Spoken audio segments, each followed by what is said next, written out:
Hi, I'm just gonna make hopefully a short video about my whole army situation, what happened, and I guess why, I've been the way I've been the past over 2 years, I guess. So I just want to say happy holidays and happy new year as well. So just bear with me, please. Thanks.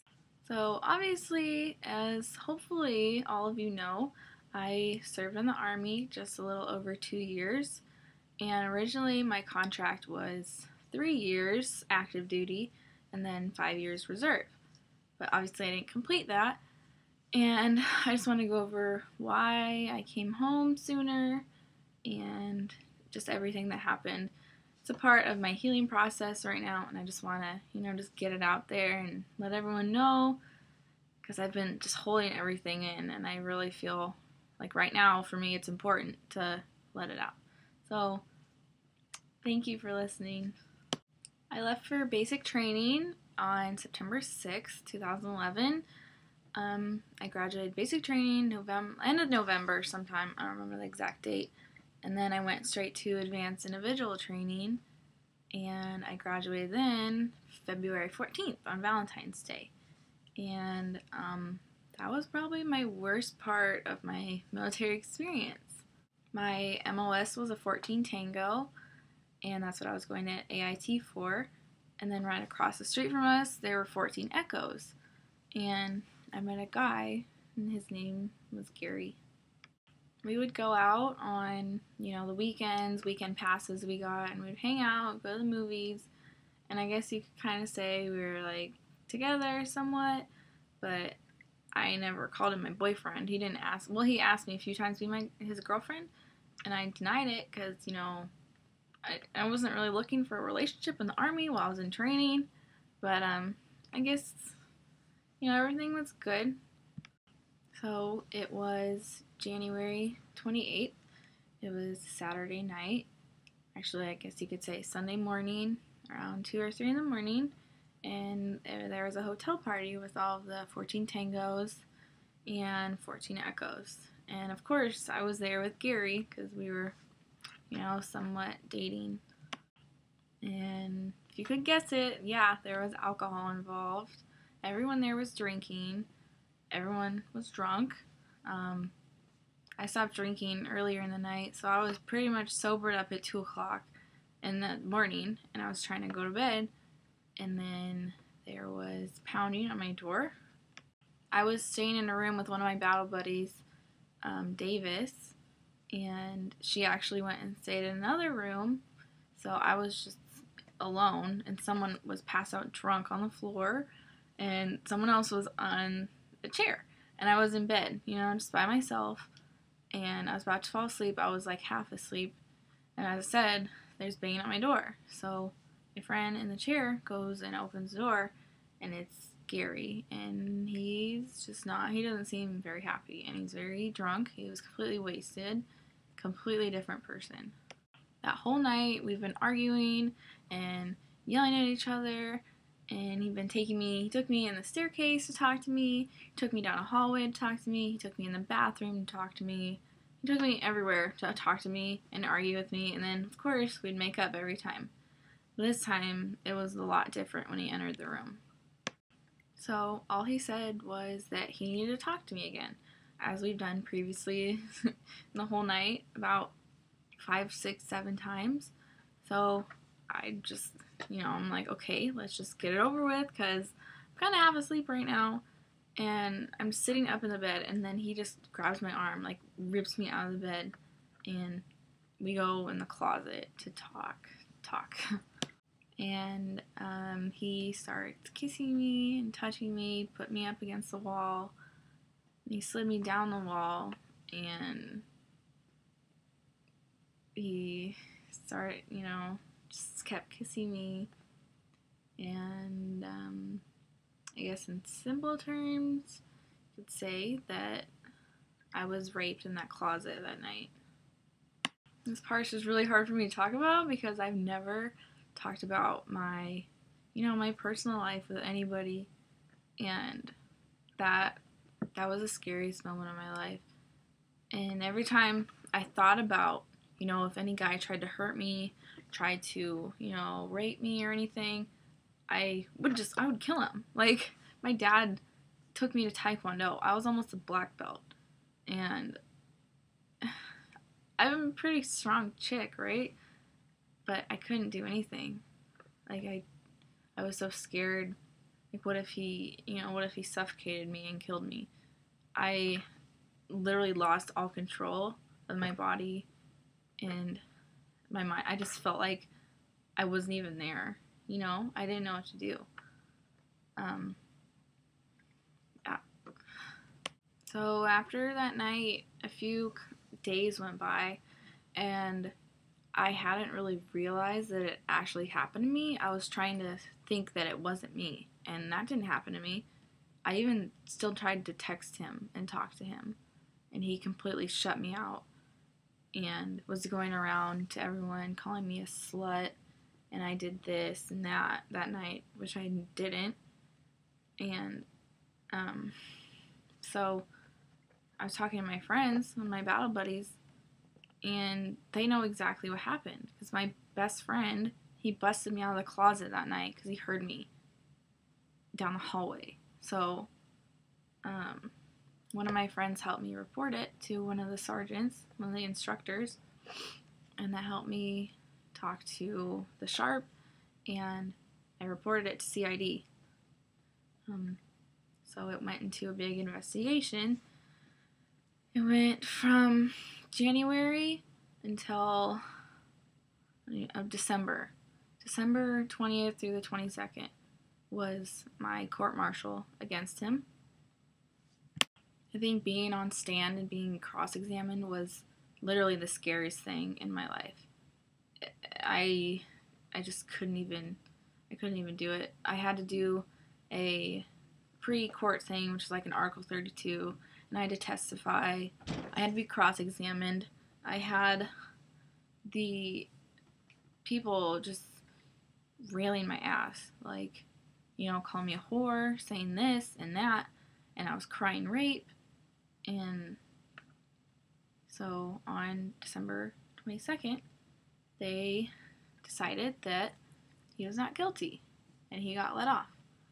Except for he got kicked out of the Army because he smoked spice. So he got a bad discharge from that, but he was still not guilty. It was a jury of 3 command sergeant majors, 3 full-blood colonels, and a staff sergeant, who was actually in my battalion. So I don't know how that works, but of course he decided against me, and I'm pretty sure there was only one, which was the command sergeant major female. She was crying. I'm pretty sure, she fucking knew what happened. So this whole time, from January till December, I was still in AIT, and then in February, I went to my line unit. And of course, everyone in the line unit knew about me. And even by sergeants, I was told that I deserved it. I'm lying. I just wanted attention. I just wanted to kick him out. Or I was mad that he broke up with me. I had sergeants and married first sergeants trying to sleep with me, even after they knew everything that went down with me. And people were told to stay away from me because of all the sexual harassment charges I put against males. I think the whole time I only had one person by my side that was in Oklahoma, and that was my best friend. I'm not going to mention any names, but the same thing happened to a few of my friends, and I guess it's reassuring for me that I wasn't alone. I'm still not alone, but you literally felt like the only person there. Like, you were just completely alone. You had nobody. That was it. I've pushed so many people away. I've pushed my family away. I pushed my brother away. I pushed friends away. And I can't explain it. I don't even know how many counselors and therapists I've been through in the Army. Over 5, 6, 7, 8, I don't know. I don't even know. I don't even know how many medications I've been on for anxiety, depression, insomnia, nightmares. I still have nightmares. I can't sleep here at home. And in September, 2013, or no, 2012, I got married to Rob, my ex-husband. It was just stupid army love. I can't even explain it myself. I know I was looking for somebody to be there for me. I always constantly needed someone. I needed a male figure. And I dated him only for a couple months, and I got married to him. And I divorced him just this year. It was like a 6-month marriage. I thought, he was supposed to be there to support me. He was supposed to love me. He was supposed to take care of me. And he did the complete opposite. So here I am, still trying to look for that comfort and that person that I want to take care of me. But the problem is that no one can handle me the way I am. So this is why I just blame myself for everything. Every negative thing, I'd blame myself. I used to blame myself for what happened to me because of what people were telling me. People were saying that it was my fault, and I deserved it. And I should have done something, and why didn't I do anything? And that question goes through my mind almost every day. Why didn't I kick him? Why didn't I punch him? Why didn't I choke him out? I knew how. I know how. Why didn't I do any of that? Just in July, I decided that I was done. I was done with everything. I was done dealing with it. I was just done living. So I was on the phone with my parents, and I told them that I wasn't going to see them again, and I was going to go kill myself. So I was about to go and just drive my truck into a tree or a pole or something. So they stayed on the phone with me as long as they could while my brother called the Red Cross. So then they came and got me, and I had to sleep at the CQ desk at night. Went to the hospital in the morning, and I was put in a mental hospital for a week. I think that was the lowest point I've ever been in my entire life. But just being in there, it made me realize that it's not worth killing myself. Times get hard, but I realize it's never worth suicide. It's never worth hurting your family like that and your friends.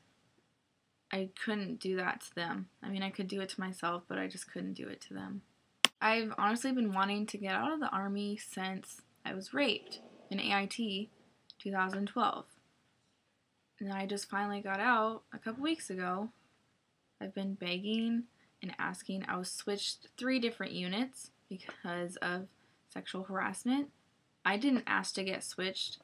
Mr. Warren, one of my absolute favorite people in the world, my hero, he saved me from 2 different units. I was switched from Charlie to Alpha and to HHB 31st.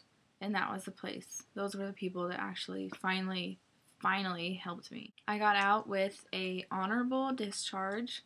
I got chaptered, and the easiest way was just to chapter me and get me out. And all they said was that I'm not performing my duties as a 14 Tango anymore, and they had enough evidence, so they just sent me on my way. Right now, I'm still struggling with sleeping, with nightmares. I still think about it constantly, all the time. I just feel like a completely different person still. I don't feel like I was 2 years ago when I wanted to do 20 years in the Army. I wanted to be that strong female and that hero that people look up to. And after what happened to me, I just felt like the complete opposite. This isn't what the Army is. This isn't what it's supposed to be. This isn't supposed to happen to me. Like before, I said, oh, that'll never happen to me.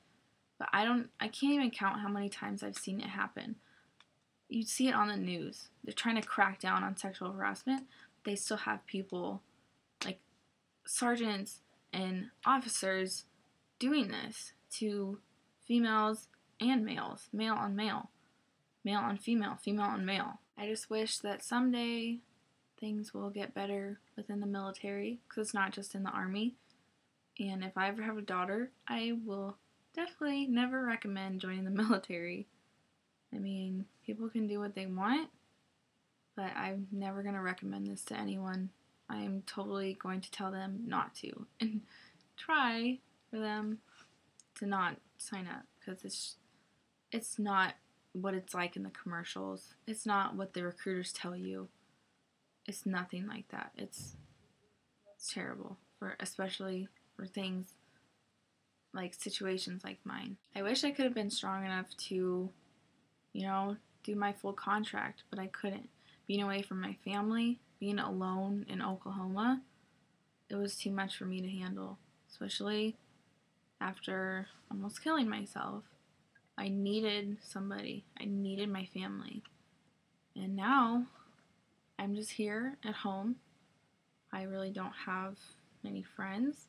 I have my parents and my brother and Jilly, but she leaves January 2nd.